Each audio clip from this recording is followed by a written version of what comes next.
Boundary wall करके अगर मुझे लगता है आप लोग ही एक एक स्कूल में 40-50-100 पेड़ लगाते लगाते करेंगे तो उसी से जंगल खड़ा हो जाएगा। चाहे अवैध पेड़ कटान के विषय में हो, चाहे माइनिंग के इलीगल माइनिंग के मामले में विषय हो। तो मेरा आग्रह रहेगा कि तारादेवी में भी एक बार जहाँ विषय आया था, मुझे नहीं लगता उसकी क्या हुआ क्या नहीं हुआ वो माननीय मुख्यमंत्री जी बता सकते, उसमें किसी को कुछ हुआ या नहीं हुआ। उस समय भी बोला गया था 100 पेड़ कट गए, 50 पेड़ कट गए, लोगों ने फोटो भी लगाई उसकी, बिल्कुल शहर के अंदर। और जो गार्ड है उस एरिया का, जो फॉरेस्ट रेंजर है उस एरिया का, तो ये लोग क्या कर रहे हैं यानी इनको क्या काम हमने दिया हुआ, इनके ऊपर भी कार्रवाई होनी चाहिए। तो ये बिल्कुल सख्त कार्रवाई इसके ऊपर करनी चाहिए। और उसके साथ साथ अवैध कटान के साथ साथ जो कॉलोनीज बन रही हैं हमारे एरिया में, खास करके मैंने देखा है उन कॉलोनीज में इतने पेड़ कट जाते हैं, इतनी इलीगल जिसको कहते हैं माइनिंग होती है कि हजारों पेड़ कटते होंगे और उन कॉलोनी के बीच पेड़ ही कोई नहीं है लगा रहा, कोई लगा ही नहीं रहा। जंगलों में बन रही है कॉलोनी जितनी भी अध्यक्ष महोदय बन रही है, क्योंकि जो वैरन लैंड थी, जो घासनियाँ थी, उसी को अब किसान बेच रहा है क्योंकि उसको घासनी की जरूरत नहीं है। तो उसके ऊपर कॉलोनीज बन रही हैं लेकिन पेड़ लगाने का कोई प्रावधान नहीं है वहाँ पर। तो हम जब पास करें, पास करने के बाद उनकी प्लांटेशन का कोई हम उसके साथ चीज़ जोड़ें। और उसके साथ साथ जंगलों में आग का विषय जो आया है, तो सब लोगों ने बोला इतनी जंगलों में आग अध्यक्ष महोदय हमने कभी नहीं देखी जितनी इस बार। उसका ये कारण भी एक हो सकता है कि इस बार गर्मी बहुत लंबी चली, अप्रैल के बाद मई जून जुलाई भी सूखा रहा, अभी लगी बारिशें शुरू होने लगभग अगस्त के फर्स्ट वीक से, ढंग की बारिशें जिसको मानसून बोल सकते हैं हम लोग।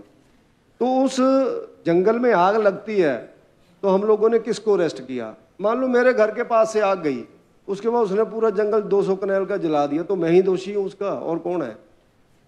तो एक आध दिन तो अंदर रखो बंदे को उठा करके, एक आध दिन तो हवालात करो उसको धीरे धीरे हटाया जाए, जलाया जाए और किनारे किया जाए, काटा जाए और उसके साथ प्लांटेशन कर दी जाए। 2-4 साल बाद वो अपने आप जो देवदार है वो आगे निकल जाएगा। देवदार को कम आग लगती है जो मैंने देखा उसके जंगलों में, ज़्यादा आप लोग जानते हैं, आप लोगों के एरिया में होता है।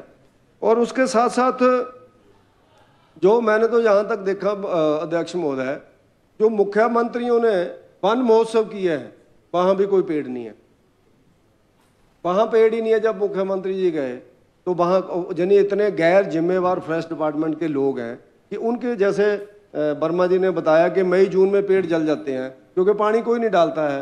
तो जब पानी नहीं डालेगा तो लगाने का क्या है?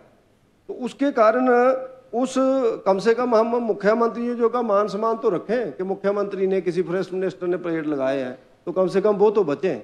और उसके साथ साथ जो अध्यक्ष महोदय जैसा बताया ऑक्सीजन के मामले में, जैसे पीपल की बात की गई, बड़ की बात की गई, नीम की बात की गई, जब उसके साथ साथ तुलसी, इन पेड़ों को तो हम लोग पूजते हैं, तो उसके नाते इनको कहाँ हम लोग बड़ी जगह पे, पीपल का पेड़ और बड़ का, बरगद जिसको हम बोलते हैं, वो बड़ी जगह पे हो सकता है क्योंकि तो बहुत बड़ा हो जाता है, तो खुली जगहों के ऊपर लगाया जा सकता है। उस एरिया के लोगों को उसमें जिम्मेवार ठहराना चाहिए जो वहाँ के अधिकारी हैं, अदरवाइज अन्यथा ऐसी चीज़ें नहीं हो पाएंगी।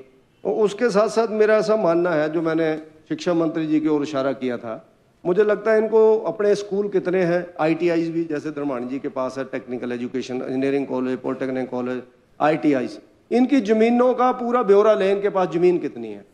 ज़मीनों के साथ साथ उसकी कम से कम बाउंड्री वॉल करें। बाउंड्री वॉल करके अगर मुझे लगता है आप लोग ही एक एक स्कूल में 40-50-100 पेड़ लगाते लगाते करेंगे तो उसी से जंगल खड़ा हो जाएगा। तो अगर हम school, college, engineering college, ITIs, अन्य जो इंस्टीट्यूशन है, यूनिवर्सिटीज हैं, इन्हीं के कैंपस को हम लोग टारगेट बनाएंगे तो मुझे लगता है जी एक तरह का वाटर शेड के रूम में जो खड़े हो जाएंगे एक तरह से।